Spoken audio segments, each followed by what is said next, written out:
So why did the meeting go wrong and why did the close not work? And was this person the right contact? I found out the reason for many of these failures while in the sales role and more so when I moved into the agency world. Let me pass on some free advice. The person you meet at a show or a seminar may be your first contact, but many times he or she is not going to get you into the door, or worst case, now have no intentions of giving you any information, let alone a lead. So why do these misunderstandings occur? Welcome to the riskadvisor.com podcast. I'm Sal LaFreri. I'm here with my good friend and co-host, Jim Henry. Before we begin, we'd like to remind each of you to subscribe to this show and to push the like button for us. Please leave us your comments. Your opinion is very important to us. So today we want to talk about understanding the hurdles a vendor or contractor should be aware of before engaging with a government entity or responding to a proposal. And I think this should be somewhat interesting, and we get into all of the different dynamics of it, and so much so that we're kind of planning on making this into a 3-part series. So giving us the opportunity to delve into some of the topics a little bit more than normal. So Jim, responding to RFPs, doing work with the government, this is your bailiwick. This is what you made a career out of. Well, yes, and more so public agencies than kind of when people think of government contracts, they think of direct, federal business and whatnot. But I always considered the work we did with public agencies to be that swim lane that we were in, in our integration business. And I thought it was very appropriate, end of 2020 going into 2021. I mean, there was a lot of talk through the last 2 years, about a lot of infrastructure spending coming, and that appears to be very much so on the horizon. So I figured as we are coming out of COVID, not only because we have a lot of infrastructure, that needs development and what have you going forward, couple that with that being part of the recovery plan from COVID, this is very timely. So I think we're going to see a real bubble of federal spending, both directly and indirectly, going into 2021. So very appropriate. So today's guest, we are honored to have Stuart Lieberman, who I've known for quite some time, who will bring insights and hopefully a better understanding of the hurdles that a vendor or contractor should be aware of before engaging with a government entity and responding to a proposal. Stuart has a BA and holds an MBA in management, also has 15 plus years in technology sales, as well as in consulting in the service arena. He is also president of Apogee Solutions, a company that does consulting and guidance in agency projects, programs, and technology solutions, has 25 plus years in the agency arena, where he has written and responded to RFPs, RFIs, and RFQs. Stuart, welcome to the show. Well, thank you for inviting me. I appreciate it. I've always found this topic very interesting, especially since I've been on both ends of the sidewalk, or you may call it, or the street. I've seen a lot of companies make errors, and as I was working in the companies as well, in the big iron companies in the old days, I saw problems as well. And there are a couple of, I won't go through all the initial bullets that we'll maybe touching on today and in the next set of podcasts, but let's just talk about a couple of them up front. And one of them was misunderstanding of initial meetings. And I think we've all had this situation where we get in front of a company and we're not sure whether that person even understands our product or if that understands the industry. When I was on the selling side of the business of sales partner, I would reach out to agencies and try to get a foothold into the sales opportunity. I found in many cases a disconnect between the salesperson and the agency contact, and sometimes there were some awkward moments where I felt I didn't understand why we were meeting with the agency at all. We go back to the office and do a post-mortem to understand what went wrong and what was the disconnect. Did we have the right people at the meeting? Did something change from the initial call? Did the agency contact have an understanding what we were selling? Did they even understand the industry, product, technology, or service? We were trying to engage with them. So let's take a moment and talk about shows and seminars. How do we know if you have the right person at your exhibit, and are they coming to get a piece of chocolate, or do they have a true interest in what you want? I mean, I've seen people walk by, we're all laughing. They're coming for the swag. Exactly. Do I have the hat? Do I have the chocolate? I mean, if the guy is there picking up the swag, you're basically saying, just move on, kind of thing.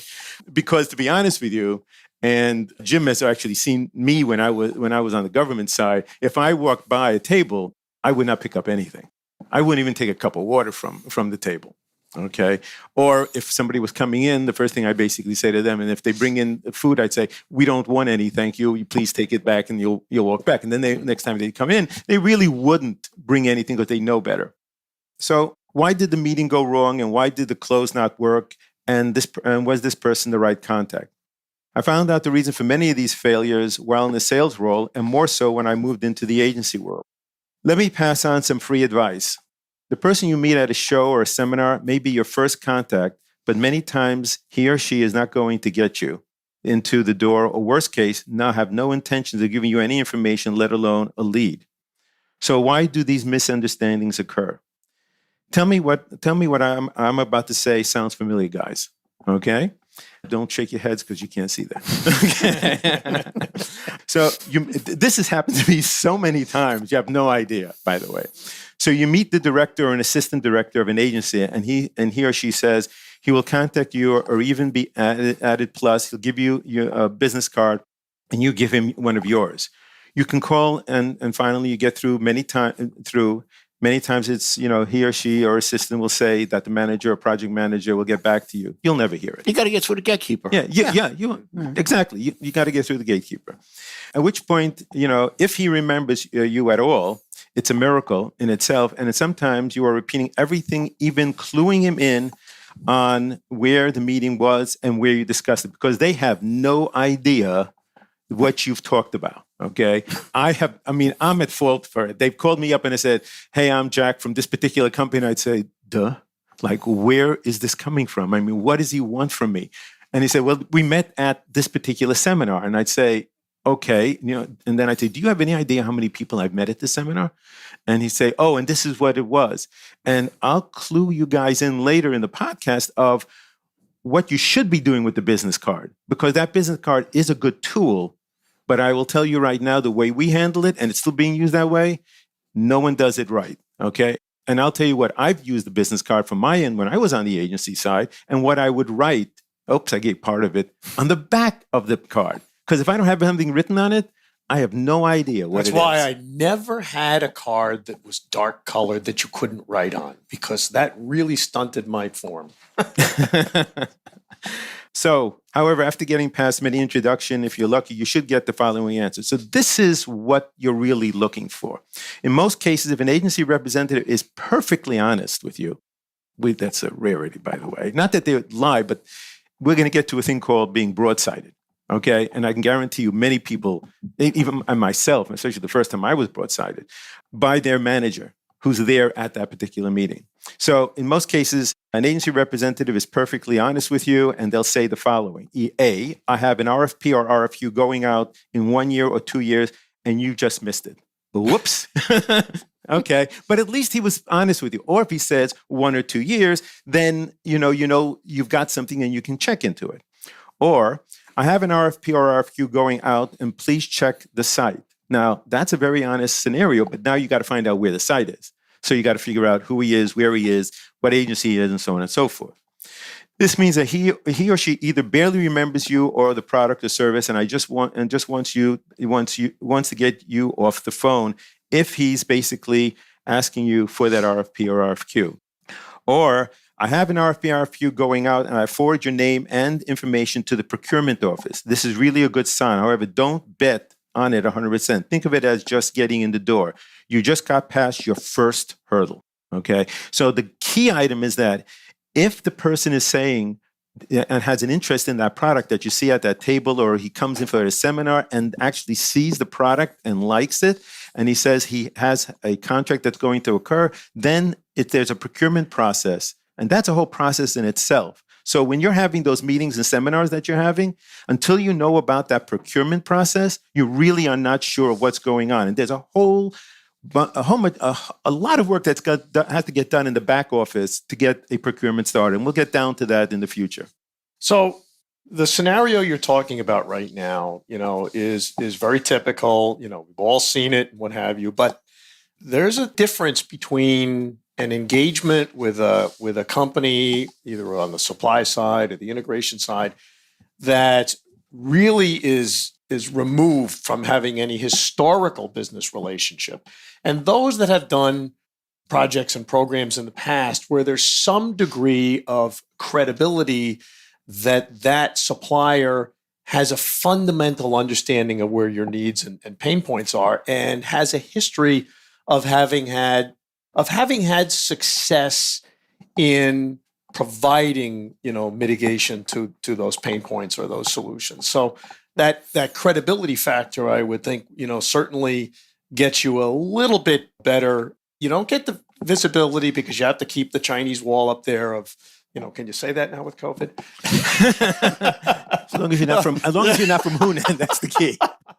But I think a lot of our listeners may not have that experience, with those agencies. But the key is, as you move forward and start getting some business, keep your eye on the ball. Like you say, that you're meeting these agencies have a gazillion things going on.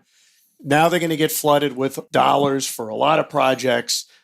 It's going to be dizzying. So the key for the salient points here for the suppliers, it's frequency, not amplitude. Don't get overwhelmed. Don't get affronted because you think, that they forgot, they didn't meet me, they met me, they don't remember. It's not personal. You're juggling a gazillion things at the same time, but you just have to be patient and you have to stay on mission. But Jim, you hit a key point, and you were good at this, because that's why you and I have a very good relationship when I was on the agency side. And that is, you weren't selling. We'll talk about that. You were teaching. You were making people aware and if the supplier is that good, he's not going to spend the time, okay, trying to sell his product and repeating it, because trust me, after the person's heard it the first time, they know it, okay? It's what is new, what can you teach me, what makes it better for me, and how are you going to improve me as the agency, and as well as being the company that you are. How are you going to advance me, and who am I supporting? That is the citizens or that are out there that are using transportation or using security or using whatever products that we're going to sell. Education is the most important part. That's where I got turned on.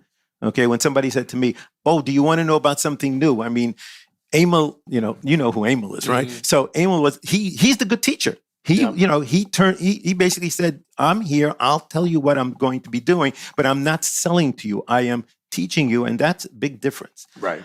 Let's just jump in and take a quick break real quick. We just want to remind everyone that you're listening to the Risk Advisor podcast hosted by Jim Henry and me, Sal Lafreri. We're going to invite you to comment on our blog at theriskadvisor.com and to subscribe and follow us on social media like Facebook, Instagram, and Twitter.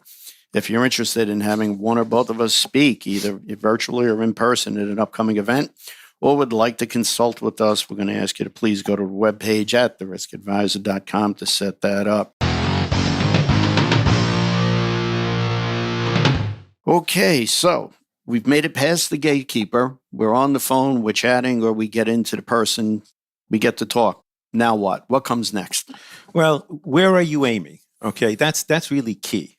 Okay, if you're a good supplier, especially if you're the incumbent, and a lot of incumbents miss this. Okay, and that is, have you talked to the executive director or director of the agency? Have you made that high level of connection? Because that's where you want to be.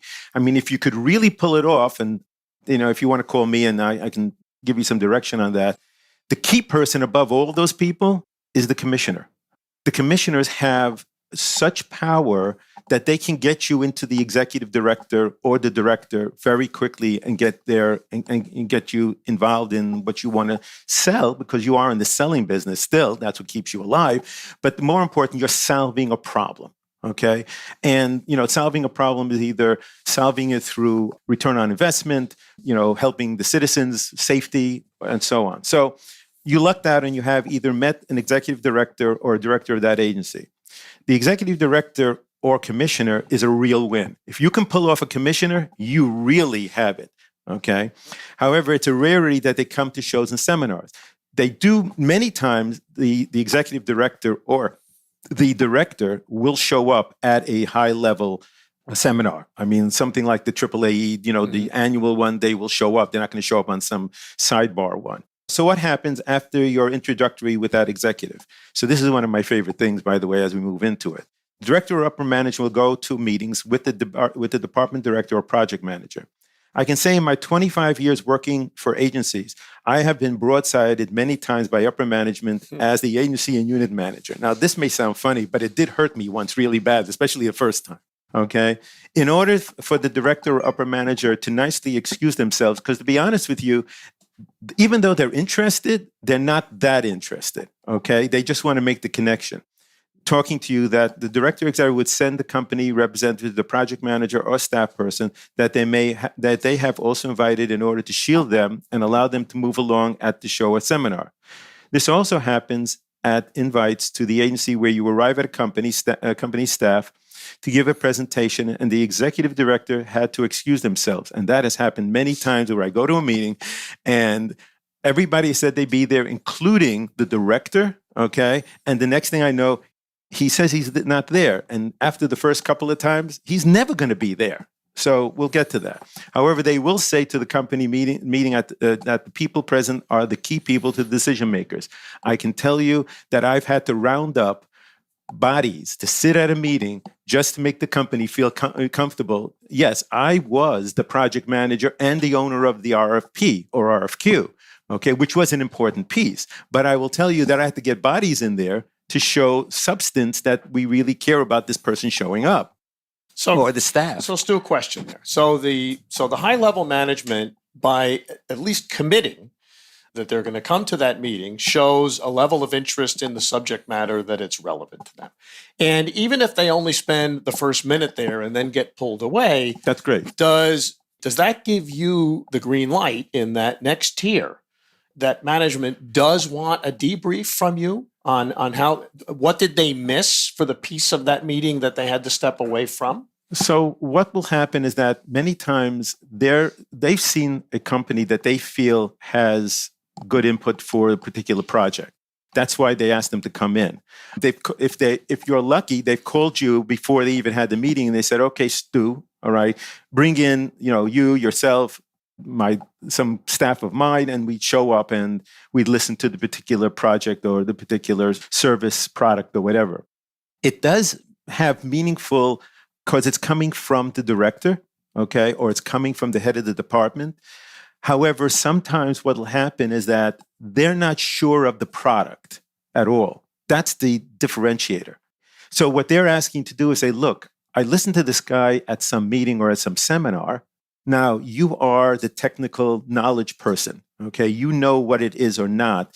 I need you to differentiate and tell me, can this company help us in any way to lower our costs, cut people down? Because I'll really not cut people down. The problem really is that you only have so many people. And every time you put in a new project or, God forbid, a pilot, you have no idea what a pilot costs an agency, okay? Not just yourselves. Even if they're getting the stuff for free. Well, even if you got the stuff for free, it leaves. A pilot can't stay. Yeah. Okay, it has to be taken out. So, it's good for the period of time. It's good for the supplier. He can, if he got to get it in writing, by the way. If he can basically say, look, I put this in, it was used for testing purpose and we succeeded in the test.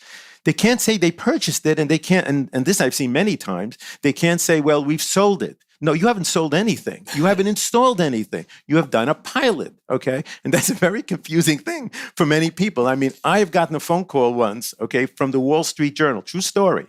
And the guy said they were putting in a system, okay, in the Port Authority. He wanted to, and so Media Relations called me up and said, this is going out in the Wall Street Journal. Is this correct? Because your name is in it. I said, what are you talking about?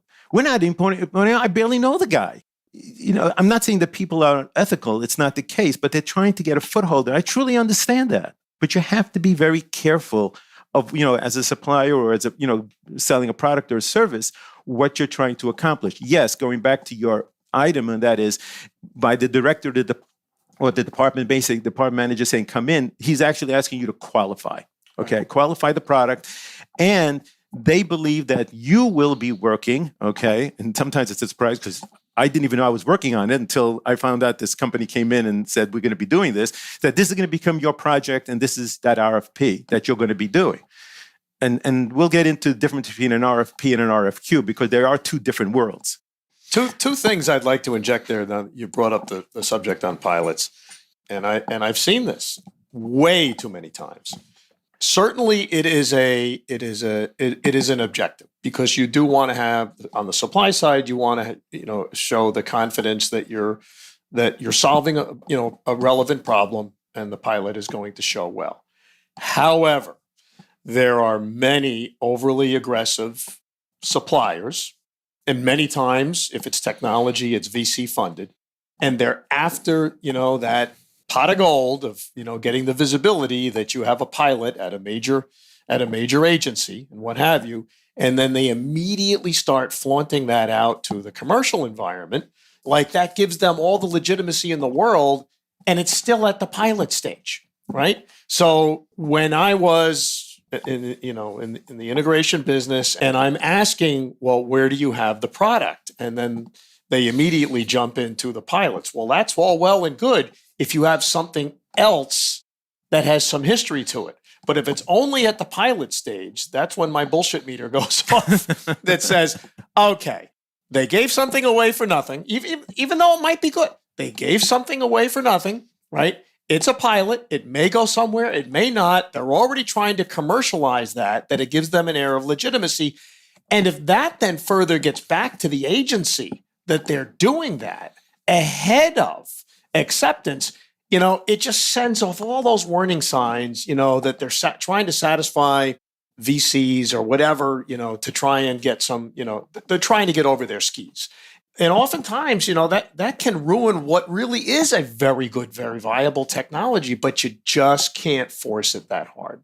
No, and I agree with you because every time they come in as with a pilot, okay, it is time consuming on the agency's part. They have to give up employees to do that, and they don't have the employees to do it, which means you have to have a very good civil servant. I know one of them, okay, who was willing to work nights, okay, to do the pilot, okay? In other words, I mean, you and I were involved in one at one point that we did out in a particular location, and I actually had to work, at night to be able to get it done because I couldn't get anybody else, okay? I couldn't ask one of my staff to go out there and do this because it wasn't the right thing to do. I mean, he's working a 24 by 7 hour shift. Well, I got to put in the extra 28 hours.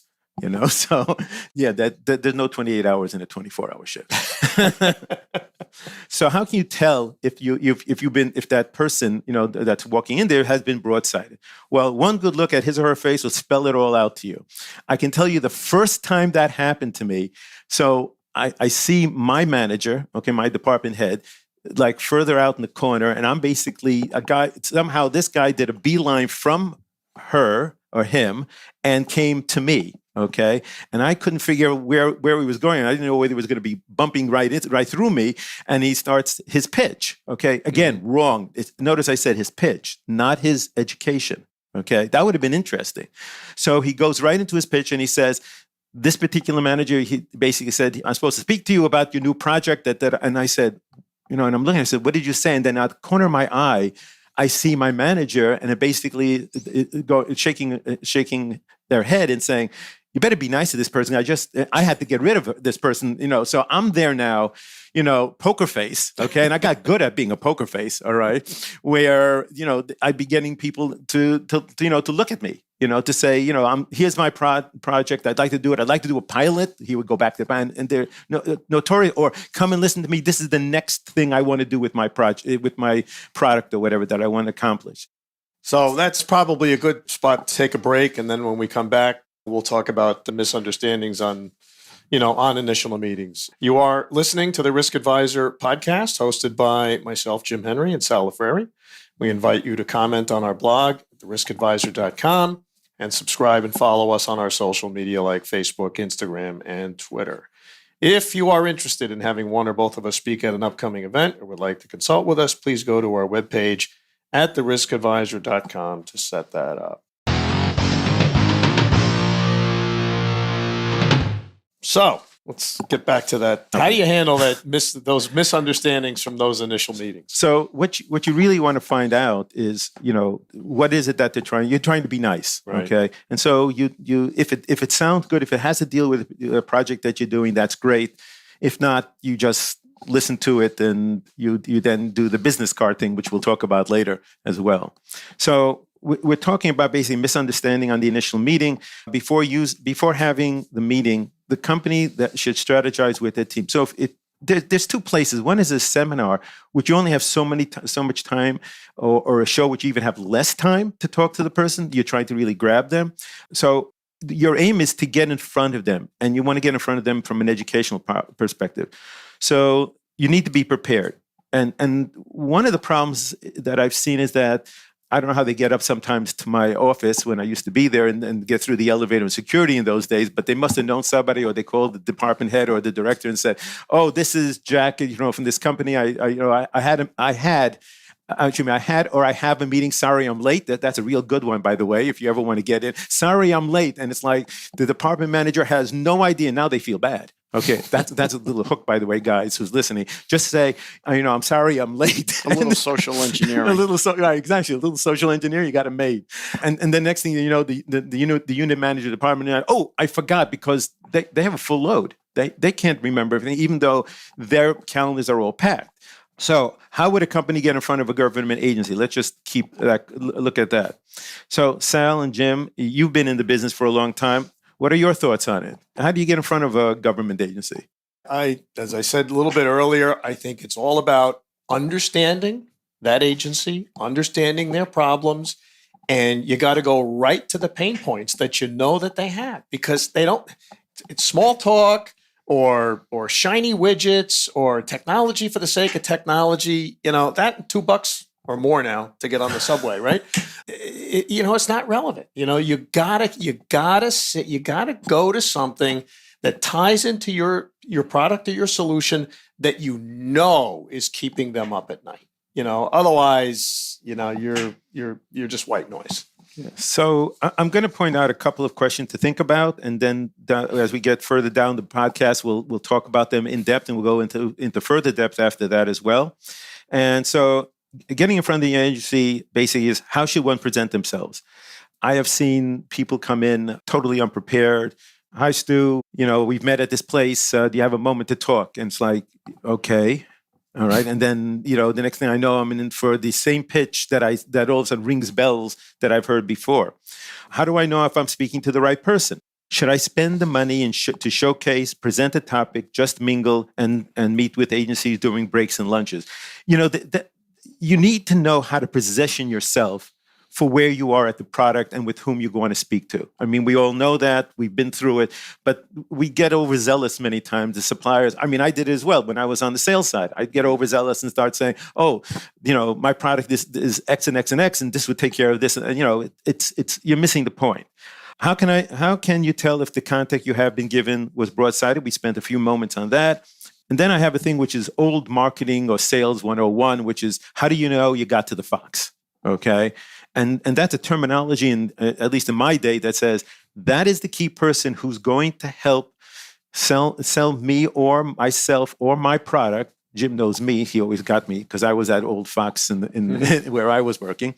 And that person will help introduce you to the agency and move that particular product possibly along. Whether, it's very interesting because many people go in, and we'll talk about that later on, and get a state contract, okay? And so you spend an enormous amount of money putting and investing and getting into a state contract. However, you never get a phone call. Why?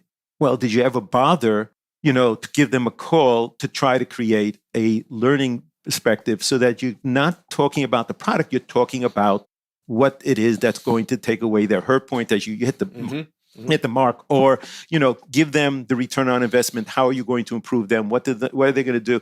I had one guy who came in, we'll throw a little story into this, one guy who came in who wanted to present a particular product to us, and he came in with a very unique scenario until he got to the very end. And that is, he said, if you put this in, you're going to get a return on investment. We won't even charge you for the product, okay? Except for we want 1% of your revenue. And you should have seen, like, the department manager was there, a few other guys were there, and so on and so forth. And if you ever saw like a bunch of eyes go freaking glaze real quick and says, "You're out of here. It's over." Okay, so well, that comes to the fundamental understanding of what public agencies can do and can't do at that level. Unless you're way up at the commissioner level, that can consider those kind of public-private partnerships. Well, right? the commissioner level, it's really a good place if you can get there. As a matter of fact, it's a great place if you can get there. However, they're only going to get you so far. Okay, they'll definitely, they can definitely push a pilot because they'll talk to the executive director and say, "Hey, this is a great thing," and if it really shows substance, it may very much go, not go as a product to be sold, but go as a pilot. The other item is, what does the exchange of a business card mean? When you give me one, I give you yours. Take care. Bye. See you later. I'm done. If you think about it, myself being on the agency side, when I've given you my card, I basically say, "Whew, God, I got out of this. I'm done. You got my business card. That's all you wanted, so you can contact me whether I get on the phone but or you not." can tell from the body language when you get the card. If it's just, here's my card, go away, right? Or it's, "Hey, listen, we really do. If there's some dialogue, I would like to follow up on this." If you can tell if that sincerity is there, and of course, you can't get this virtually. You can't get it on a telephone. This is where the eyeball to eyeball meetings, at trade shows really has a lot more relevance to just not fill a fishbowl full of business cards. If I go to a trade show and I come out with, 300 cards that have been dropped off, that's meaningless. I want the 5 good cards that I had a really meaningful conversation with, where that there's some relevance there from needs, to solutions, and there's a sincere exchange there for some follow-up. So I don't know if you haven't really walked around with me too much, okay? Because when I used to come to you, we have a very good relationship in the sense that you've really done a lot of great work when I was on the agency side. However, I'm really good at this. Okay. And I will tell you that if an Asian person comes to me, I will because I know I took a course in this, okay, many, many, many years ago, okay. I would hold that business card with both hands, okay. I would look at the business card, and if you really are good and you know what you're doing, I'd flip it, because it's very important on the Asian side to look at the back of the card as well, which is written in some other information that's on it. So I'm a good poker player. I've done many years of saying, "Okay, I understand. I'm here. Now please let me go." Okay. That's where I was going from. So, and then the other one is, how or should I make cold calls? Okay. So how do I reach the right person? How do I make close and seal the deal? We're going to get to that, because that's almost deadly if you pull one of those. So these are just a few questions the sales team should work on before meeting with the agency. So we kind of covered a couple of those items. So how do I go about contacting key people in the government and agency, and whom do I call? Here's a couple of questions to think about. What are the best ways to get to know whom to call? What level of the agency? Should I follow up with an email? Is procurement a good choice to call? And we'll go into that on how and when and how you can go about getting to that procurement person, because I'm going to leave you with a particular piece of information that if you hold on to that, you have got every New York State, New York City agency listed with every commissioner on it as well. It is the golden book. I used to use that, okay, because when I had to call other agencies, I had to go looking for somebody. I had to say, well, all right, I need to speak to this commissioner. When I was working at one agency, I was the agency chief contracts officer. So if I had to call New York City controller's office, or I had to call a commissioner, that's where I would go to look up who and whom do I call. And of course, when you're dealing with commissioners, the Democrats, there's Republicans, there's a whole list of who gets in and who doesn't get in. And I'm not getting into the politics of that in any way or form, because I could never understand it anyhow. So how should you posture your first meeting? So you want to take a look at what you're going to do. So what is the best way to posture the meeting? How do you find out their real need? And you hit that on the head, Jim. What is their real need? Because if you don't know what that real need is, don't bother setting up the meeting. You don't understand their industry. You don't understand their need. Don't go. Don't. The worst thing you can do is you're wasting that person's time. And what's worse is that you've lost your credibility. It's gone. Okay, so how do you find a government contract? What do I do? Where do I go for a government listing of contracts going to an RFP? We'll cover that. What should I look at when I see an RFP, and what is next? Boy, this is a big one. One of the key items is, can I fulfill the contract requirements? Do I have a partial solution? That is a deadly one, and we'll talk about it. Partial solutions, don't do it, okay? Can I fulfill the contract and the intent of the contract? Do I understand what I have to meet in the contract and what is called intent and what is called a contract? And there is two differences, and they both have to be done. Cool. I think what we're going to do is we're going to break there. Clearly, we got a lot more we want to talk about. I think we're going to make the break here. Obviously, you know what we want to cover in the next podcast. So to cut this one, we just want to remind everyone that you've been listening to the Risk Advisor podcast hosted by Jim Henry and me, Sal Lafreri. We're going to ask you to subscribe to the show and like us on our social media sites like Facebook, Instagram, and Twitter. We remind you and ask you if you're interested in having one or both of us speak at an upcoming event, either in person or virtually. When Law would like to consult with either one of us, please go to the webpage at theriskadvisor.com and set that up. Remember, you can hear the show on your favorite podcast platform, YouTube, and of course, stream it at theriskadvisor.com. Thanks again for listening, and we hope you tune in next week.